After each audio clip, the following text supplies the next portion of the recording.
గుంటూరు కారం మహేష్ బాబు అండ్ త్రివిక్రమ్ కాంబినేషన్లో వస్తున్న ఈ మోస్ట్ అవైటెడ్ మూవీ ట్రైలర్ నిన్ననే రిలీజ్ అయింది. ట్రైలర్ మీద నా ఒపీనియన్ చెప్పే ముందు మీకెలా అనిపించిందో కామెంట్ చేసేయండి. నాకైతే ట్రైలర్ ఎక్కడో కొడుతుంది సీనా అనిపిస్తుంది.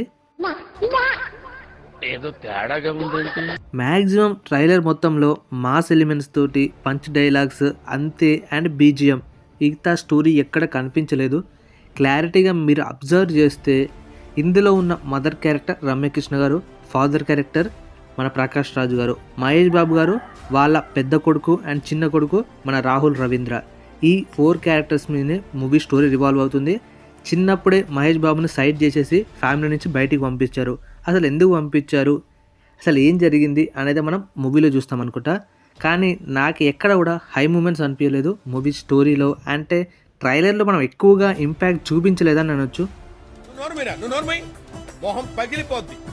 ట్రైలర్ స్టార్టింగ్ నుంచి ఎండింగ్ వరకు మహేష్ బాబు గారి Masih looks and Masih punches తప్ప మిగతా ఏవి కాన్సన్ట్రేట్ చేయలేదు మన గురూజీ. అంటే మన త్రివిక్రమ్ గారి నుంచి ఇది ఎక్స్పెక్ట్ చేయలేదు నేను.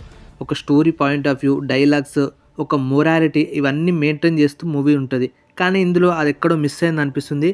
మనం త్రివిక్రమ్ అండ్ మహేష్ బాబు కాంబినేషన్ వచ్చిన కలేజా మూవీ చూసుకుంటే అందులో మోరల్ ఉంటుంది, హీరోయిజం ఉంటుంది, ఎవ్రీథింగ్ పర్ఫెక్ట్గా కామెడీ టైపింగ్ అన్నీ మెయింటైన్ చేశారు.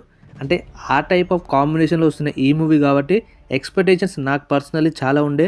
మూవీ అనౌన్స్మెంట్ జరిగినప్పటి నుంచి ఈ కాంబో మోస్ట్ అవైటెడ్ కాంబో, ఒక కల్ట్ మూవీ ఇస్తారనుకున్నా.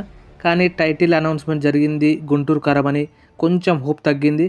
తర్వాత దమ్ మసాలా సాంగ్ వచ్చింది, అక్కడ హోప్ స్కై హైకి వెళ్ళింది. దాని తర్వాత మనకు తెలిసిందే కదా, ఓ మై బేబీ అండ్ కుడిచి మడతబెట్టు, ఈ సాంగ్ తోటి నాకు రాడ్ అనిపించిన 2 సాంగ్స్ మూవీ మీద హైప్ తగ్గింది.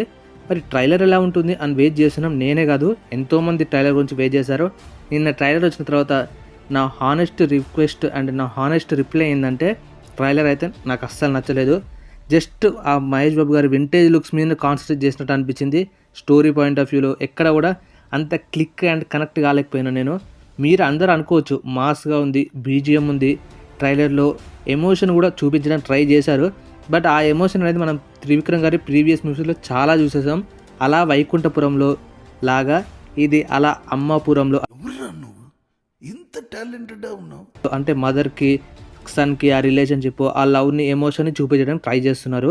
దాంట్లోకి స్టోరీని ఎలాగైనా ఇరికించి ఆ ఎమోషన్ని పండించి కొంచెం మహేష్ బాబు గారికి 2-3 పంచ్ డైలాగులు, mass dialogues, vintage looks and కుర్చీ మడతబెట్టి ఒక మాస్ సాంగ్, మీనాక్షి చౌదరి, శ్రీలీల వీళ్ళతో 2-3 డ్యాన్స్ స్టెప్స్ వేయించినామంటే స్టోరీ కథం, మూవీ హిట్. ఇదే పాయింట్ ఆఫ్ వ్యూలో అనిపిస్తుంది నాకైతే. నాకు ఎందుకో ట్రైలర్కి ఆ మాస్ ఎలిమెంట్స్ని కనెక్ట్ కాలేకపోయినా.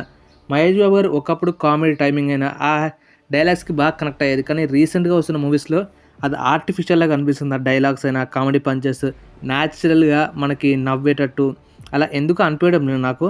అలా నాకు ట్రైలర్లో వచ్చిన డైలాగ్స్ కూడా అంత కనెక్ట్ కాలేదు.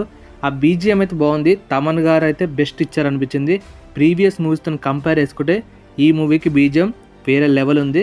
మనకి నాగవంశీ గారు చెప్పినట్టే క్లైమాక్స్లో 40 minutes ఎమోషనల్ ఉంటుందంటే, ఫైట్స్ ఉంటాయంటే అన్నీ కవర్ చేయడానికి ట్రై చేస్తున్నారు. కానీ ఆ ఎమోషనల్ యాంగిల్ అనేది మెసేజ్ టైప్లో వెళ్తుందా లేదా ఫ్యామిలీ ఎమోషనల్ టైప్లో వెళ్తుందా అనేది మనం మూవీలో ఆ క్లైమాక్స్ పార్ట్లో అర్థం చేసుకోబట్టి ఉంటుంది. మనకి మహేష్ బాబు గారు ప్రీవియస్ మూవీస్ ఎక్కడ చూసుకున్నా మెసేజ్ ఇవ్వడానికి, ఏ మూవీ చూసినా మెసేజ్ అనేది ఓరియంటెడ్ ఉంటుంది. ఇందులో కూడా ఏదో ఒక మెసేజ్ తప్పకుండా ఉంటుంది. అండ్ త్రివిక్రమ్ గారి మూవీ కాబట్టి మోరల్స్ అయితే తప్పకుండా పాటిస్తారు. అలాంటి కాంబినేషన్ వస్తుందంటే ఒక మంచి మెసేజ్ ఉంటుంది. కానీ ఇది ఎక్కడ ఏ దారి తీస్తుందంటే మెసేజ్ పాయింట్ ఆఫ్ వ్యూలో తీస్తుందో, ఒక రాడ్ మెసేజ్ ఇస్తారా, మన మదర్కి సన్కి ఎమోషన్ మధ్యలో ఏమైనా మెసేజ్ ఇస్తారా, అంటే మదర్ గొప్పతనము, ఇలా ఒక మెసేజ్ ఇచ్చే type of continental movie story లాగా అనిపిస్తుంది. నాకు కొత్తగా ఏం అనిపించలేదు. ప్రీవియస్గా మనం ఇలాంటి మాస్ మూవీస్ మన టాలీవుడ్ ఇండస్ట్రీలో ఎస్పెషల్లీ చాలా చూసాము, చిన్నప్పటి నుంచి చూస్తూనే ఉన్నాం. ఇది కూడా అలాంటి ఒక రొటీన్ స్టోరీయే, కొత్తగా ఏమీ లేదు. నాకు ట్రైలర్ ఎక్కడో కొడుతుంది అనిపిస్తుంది, బట్ మూవీ హిట్ అవుతుంది, ఇది నాది గ్యారంటీ. ఎందుకో కూడా మీకు తెలుసు, మహేష్ బాబు గారి ఫ్యాన్ ఫాలోయింగ్ గురించి కొత్తగా చెప్పాల్సిన అవసరం లేదు. ఆయన మూవీ అంటేనే ఫ్యాన్స్ అయినా ఎవరైనా, అంటే టీఎఫ్ఐ ఆడియన్స్ అందరూ ఒక యునైటెడ్ లాగా ఉంటాము. ఆయన మూవీ వస్తుంది, మాస్ ఎలిమెంట్స్ ఉన్నాయి, మాస్ ఫైట్స్ ఉన్నాయి, రొమాంటిక్ యాంగిల్ ఉంది, శ్రీలీల ఉంది, మీనాక్షి చౌదరి ఉంది, మహేష్ బాబు వింటేజ్ లుక్స్ ఉన్నాయి, తమన్ గట్టి బీజిఎం ఉంది, మాస్ బీట్స్ ఉన్నాయి. ఇవన్నీ ఉన్నాయంటే మూవీ హిట్, కలెక్షన్స్ కూడా బాగానే వస్తాయి. కానీ కంటెంట్ ఉండదేమో అని నాకు డౌట్ వస్తుంది. ఎందుకంటే దీనికి ఆపోజిట్గా ఉన్న మూవీస్ సైంధవ్, హనుమాన్, నాసామి రంగా అవిటి మీద నా ఎక్స్పెక్టేషన్స్ ఏం లేవు. బట్ హనుమాన్ మీద ఒక ఎస్పెషల్ పాజిటివ్ కార్నర్ అనేది నాకే కాదు, మన టాలీవుడ్లో ఉన్న ప్రతి ఫ్యాన్స్కి, సినిమా లవర్స్ అందరికీ హనుమాన్ మూవీ మీద ఒక positive reaction and positive corner అనేది ఉంది. ఒకవేళ దీని కంటెంట్ బాగాలేకపోతే డెఫినెట్లీ హనుమాన్ అనేది కంటెంట్ వైజ్గా బాగుంటుందని ఎక్స్పెక్ట్ చేస్తున్నాను నేనైతే. సో దానికి స్క్రీన్స్ పెరిగే అవకాశం ఉంటుంది. కలెక్షన్స్ వైజ్గా డే 1లో గుంటూరు కారం ఎక్కడో ఉంటుంది, హనుమాన్ ఎక్కడో ఉంటుంది. దాని తర్వాత కంటెంట్ వైజ్గా ఏ మూవీ ఎక్కడ ఉండాలో అక్కడికి వెళ్తుంది. సో మీరు ట్రైలర్ చూసినాక మీ ఒపీనియన్ ఏంటి? నాలాగానే మీకు కూడా అంత హై మూమెంట్స్ ఎక్కడ అనిపించలేదా, లేదా ట్రైలర్ చాలా బాగుంది అనిపించిందా? కింద కామెంట్ చెప్పండి. సంక్రాంతికి 12th జనవరికి మీ ఫస్ట్ ప్రిఫరెన్స్ మూవీ ఏది? గుంటూరు కారమా లేదా హనుమానా? అది కూడా కింద కామెంట్ చెప్పండి. Thank you. Bye bye. Let's meet in the next video. Love you all.